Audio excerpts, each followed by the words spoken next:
যাদের high risk pregnancy আছে তাদের অনেকেরই একটি প্রশ্ন থাকে যে আমরা কি আসলে আবার গর্ভধারণ করতে পারবো কিনা যখন একজন মা হাই রিস্ক হিসেবে ডিটেক্টেড হন, তারপরে কি আসলে তার ফার্দার প্রেগন্যান্সির কোনো সম্ভাবনা থেকে যায় কিনা? প্রেগনেন্সিতে একটা মিসহ্যাপ যখন হয়, অ্যাক্সিডেন্ট হয়, তখন কিন্তু পেশেন্টটা যেমন মানে ডিপ্রেসড, আপসেট হয়ে যায়, পুরো ফ্যামিলিটাই কিন্তু অনেক বেশি মানে টেনশন এবং এংজাইটিতে থাকে।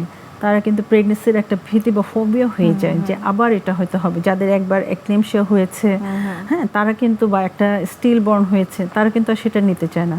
তো এটার জন্য প্রয়োজন প্রপার কাউন্সেলিং। একবার কিছু হলেই যে রিপিটেড হবে এটা নট নেসেসারি, হ্যাঁ, সেটা মানে সেটা রিকারেন্ট হবে সেই ধরনের কোনো ইস্যু নেই।